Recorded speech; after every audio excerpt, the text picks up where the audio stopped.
reading the story of the other team, not paying attention to what's going on in the team. But there always seems to be, some kind of story, whether it's a player, whether it's ego, whether it's legal or labor. At what point does that become a distraction? I tell Hype I'm just so lucky to have so many things. It doesn't, I mean, internally it doesn't, honestly. For me, as a coach, it's just always, again, focusing on what's in front of you. I can't say any of the recent, conversations, public conversations, whether it's about wage issues or Zika virus, have filtered into the training environment or into the pitch. Sometimes there's side conversations, that I have with players, or I'll meet with the captains, just to keep open lines of communication. But in terms of, again, this group just staying locked on and the staff staying locked on, I think we really have been able to filter and shield, the distractions of the outside. So, I can't say personally that this stuff has affected decisions I've made or preparation or, even thoughts in terms of what we're trying to achieve this summer. Looking at your first game against Columbia, you guys won 7-0. Does that change how you prepare for this game, whether it's player personnel or your strategy? There are some things I certainly want to see out of this game. A couple of things, scenarios that I want to, create that will make us look at a slightly different, not say lineup, but slightly just adjustment that we do. It's certainly the evaluation piece, with bringing Ali in and having different players sort of come in. That's still a big part of this. So, my decision making in terms of prioritizing depth centrally is something that I, will hope to achieve coming out of these two games. I've also said to the players that their performance and how they do in the league is a part of this evaluation. So, but I think going into this game, part of it is making sure that the players leave here feeling really good about the performance they've had. Coming off the last performance, they felt good about it, and so now it's trying to have that core group of players leaving here feeling really good about the performance. So it's balancing getting those players time while also trying in a couple of spots to either create a scenario that we want to see or evaluate another player. With all the success Carly's had and the attention, can you talk about her singular focus, how she stays focused and just keeps grinding, and her determination and everything? Yeah, I think this past year has just been a complete mind-blowing experience for Carly in just terms of exposure and interest from groups from the outside. But it is it's her and the ball. That's what it boils down to. It's her and the ball and spending time with it. Carly is a player that, and I think she would say this, the consistent training environment, the commitment to continue to do the basic things that have gotten to where she is her base. And if that were to, change or erode, I think it would affect her performance. But she keeps that base very consistent. And, the end result is just the consistency that you've now seen. I mean, just to add on to that, I think Carly did need a break. I think, just in talking to her, I think the couple of weeks that she's just been able to kind of hit reset and come in and feel mentally refreshed in a better place. These 3 months have been really, really hard in terms of time, time on the field, having to qualify, having 3 of the best teams in the world in. So we haven't been able to take our foot off the gas, relax. The focus has been laser, so I think it's challenging. This is probably the most challenging part for me as a coach going into Rio is just the template is different from last summer in terms of the games they're going to play and in the league and more time away leading up to it, and so it's a slightly different template, so we have to take a slightly different approach. Jill, kind of on that topic, you're playing at a very high level right now, and it's quite a while to the Olympics. You don't have too many games. You have one more game scheduled. Will you be scheduling more games? And how do you keep the momentum going between now and then? It was one of the first things I put up in the first meeting was, after this event we have 4 games. 4 games scheduled, 2 against Japan, which, will again be a really good test for us. So it's, I said this last year, you don't want to peak too early. But I think we've got such a new group of players that having them feel confident in how they're playing and trying to install and instill in them what we're looking for, it's been easy in terms of trying to make sure that they're locked onto it because they're fighting to make a roster. So I think the focus is very much there, and yeah, I hope, I feel that we're just going to continue to build because, you know, we're getting new players more comfortable, and I think the more comfortable we get, the more prepared we'll be. We're gonna go Monica, Julian, and we'll come back here. Yeah, go ahead, Monica. Yeah, I just was curious, I remember having a conversation probably a little over a year ago, we were talking about the six, and you were telling me how important that position is because in the modern game, really have that support and that connecting, and the importance of Cheney and not having her, and I'm just curious where you're at now and with injuries, having Ali Long come in, what are the things that you're looking for? Do you still feel that position is extremely important, and what are you looking for the players in that position? Yeah, I do. I mean, the part of the evolution of this team and going into this camp, we were one of the boxes I wanted to check coming out of it was our tactical flexibility. You know, in terms of keeping our principles the same, but making sure that we can play. So in the last game, we played with just a single person low, which I gave that role to Ali. So that role is still critical. They still have to have very good feet and make very good decisions. I think our build-up, you know, it got better in the last game. I thought 20 minutes in, we started to solve it. But I think the six is a really important role. I think, you know, if we look at just naturally putting players on the field where they're probably the most comfortable, I think Haran and Carly in the 8 and the 10 on top. It leaves Mo and probably Ali and Sam competing for that 6 spot. And, you know, Mo certainly has the experience and is banged up right now. But it's a critical piece. They're the pivot, they're kind of the point guard, and at times the quarterback. So it's still a very valuable position, and it can't just be a player that defends. It can't just be a player that, you know, tackles. It has to be a player that can solve pressure and set play for us. You got one, Jules? Can you just talk about Ali's performance is my part A, and then B, for someone like Mallory Pugh, who hasn't started college yet, what is her next few months looking like for a training environment? Yeah, Ali has, you know, Ali and I have stayed in touch. I think she had a tremendous game, was influential in a lot of, you know, not directly and indirectly in our goals. I think if you were to ask her, her probably most natural position is an 8 or 10. So putting her in that position where I looked at her before, I think Ali has gotten herself more fit.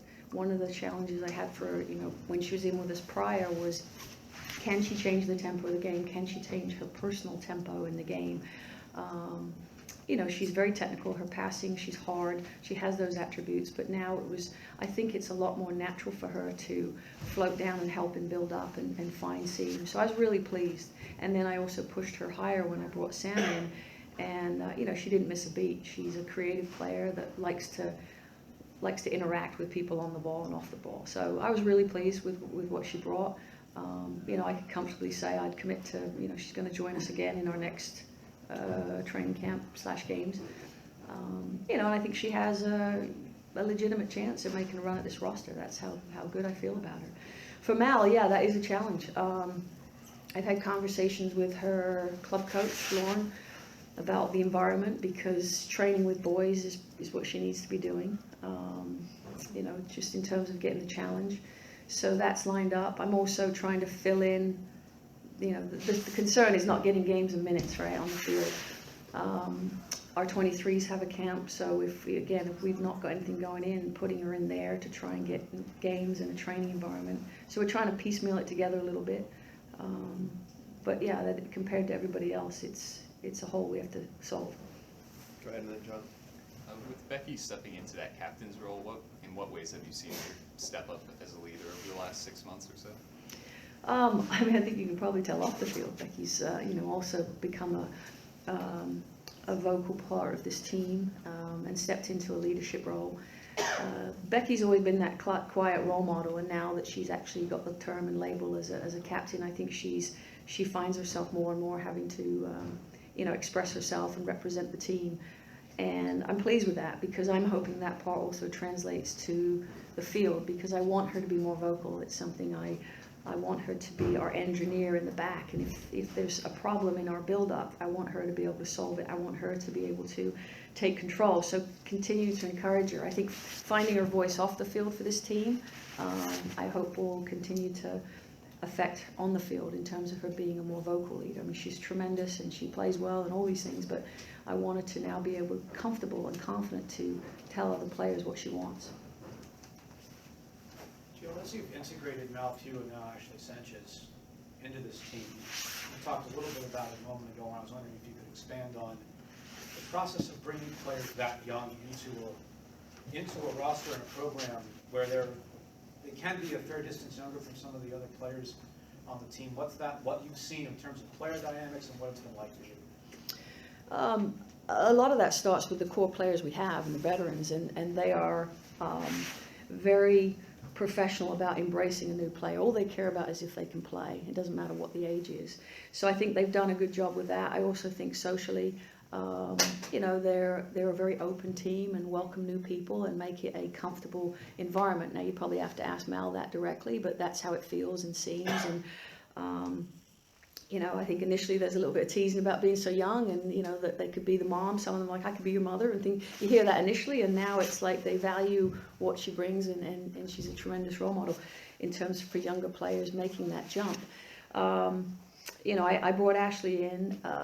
You know, Ashley wasn't ready to. She wasn't going to make an 18, but I think I owe it to the program, and I've said this many times, I can't just look at the Olympics as a fixed event. I've got to look at 2019. If we're really talking about winning more World Cups, then we can't just have a singular vision focused on a 9-month period. We've got to look beyond that. And so that's been part of it. That was always the plan, you know, after getting through the World Cup. The World Cup, it was a short run-up.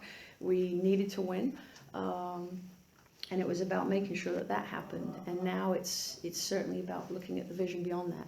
So in answer to your question, we have great integration with the youth coaches. They know what the level is. I just had our 17s coach in. So they're now comfortable making recommendations because they've seen what it takes. And then ultimately you get them in here and they might be tremendous technically, but right now this piece isn't quick enough, or, you know, so you got to, eventually you have to vet them in here.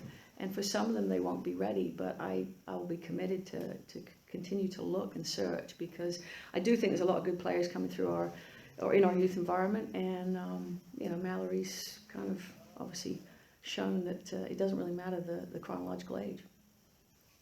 Anything else for Jill? Yeah, go ahead, Glenn. Jill, can you comment on your purpose of play? Because I know, at the sake of being redundant, I know you've talked about this, that it might be changing a little bit, the way you guys play. Yeah, I mean, I think you, as a coach, you always look at, you know, sometimes it's how do you want to play and pick personnel for that, and sometimes it's who you got and that's how you play. I think now we're at the point where the players that we have and the players that we're bringing in, it allows us, I think, to, you know, to be a team that I think can take care of the ball. And I always say this, it's not just to possess, it's to possess to get into the goal zone to score goals. And I think, you know, if you look at the goal, the fourth goal in the last game, it started in the back, and we hammer this home. It's like angle pass on the ground between lines, and we literally went dum, dum, dum all the way through. Our spacing was so much better positionally, and those are the things that we're starting to try and build so that the end product is a very dynamic team. You know, I feel that coming through last year, now, and I said this to them the other day in a meeting, I said, you know, our fullback, always what we have in our hip pocket now, is our defending is so good. Everybody embraces it. Nobody's not doing their part. They understand positionally where they need to be. So that's always something we can fall back. And now if we look at what our focus is, it's our organized attack. I thought our transition attack in the World Cup was very good, but now we're specifically focusing in on our organized attacking.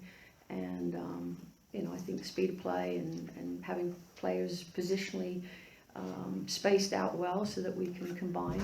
I think getting into the final third has been something we've worked on and talked about. Now we're getting in with combination central, we're getting to the end line, we're getting crosses from our inside channel, which is what we call it. So I think we're more diverse. And part of that is allowing these players, we say them in the final third, express yourself. And I thought that was shown very well in the last match. Is that Graham, part go and ahead. Can I just do one follow-up? Yeah. Is that part and parcel to kind of what's going on around the world, what you're seeing going on around the world? Is it part and parcel to these new players that are being infiltrated into the squad? You know, I think when Japan won the World Cup, it kind of made the women's side go, okay, having the ball doesn't matter how big or strong you are, having the ball is a big part of success. I think, you know, we have technical players, and it's now, again, it's, you know, I don't want us to be a team that passes 27 times around the back. I don't. I want us still to have our DNA of where we're trying to get to. And if we can get there, you know, in control, that's the key word I use with them. It's not just, you know, if we've got a great run and a high back line and a great run and a great pass, if we can get there that way, great. If we need to play through lines to get there, great. Now I think we have more tools to be able to do that. Graham, go ahead. Still coming back to Long, is part of the challenge for a coach, and as you're trying to move forward with the program, not judging people by previous views of where they were in the game, Yeah. their change. I think a big part of my responsibility is to continue. Like, you know, I'm online. I watched the Reign Portland. You know, they had a preseason game. I watched that. I specifically watched Harris. So I think it's my responsibility to continue to look at them and not pigeonhole them into what I thought they were capable of. I also think, you know, as our team starts to change, what may have been a good fit or not a good fit back then, now you look at it and it's like, yeah, maybe that's a fit. Also, looking at our personnel in terms of, you know, you lose a player like Holiday, you've got to, you start to look positionally at what you need as well. So, yeah, I try and always look at players as to where they are. What I will say is the players, I've said this before, the players I'm looking at right now for this Olympic team are players that I believe will be around in 2019. Doesn't mean they're going to make the team in 2019, but they're players that I think can still have it in their repertoire to be competing for a spot in 2019. That's important because, you know, I want to make sure that we, again, our eyes, one eye is on the future. Last one for Joe right here. Hi, just ask about Crystal Dunn. I believe you said that you see her more as a center forward now. I'm just wondering, she's playing so well, and she's obviously a very versatile player. Do you find yourself maybe pressure to try and get her into the starting lineup somehow or not? I think, you know, you can't overlook her performances. I think for Crystal, it's a more natural position for her to be central. And I think she would say the same. But part of the challenge and part of our job is to make sure, and again, it's looking at now the players you have and getting them into the best positions or playing in such a way. So just to give you a quick example, if we play Crystal as a wide player, what we're looking at is rotating her outside back high, sliding her central, so it almost looks at times like we'll play with 2 9s. That gets her into the area. So these are things tactically now, the fluidity in terms of what we're able to do. It's not, you know, I think a lot of times, respectfully, you guys say, oh, wide player has to stay there. It's about filling spaces. And if Crystal's best area on the field is here, and we want to look at Alex and her, well then how do we rotate so we can get players into certain areas? That's now where we're at with this team. That's the ability of these players in their minds to advance this team tactically. So, I think she has a great shot. If she continues to perform, she's going to make it very hard to not have her on the field.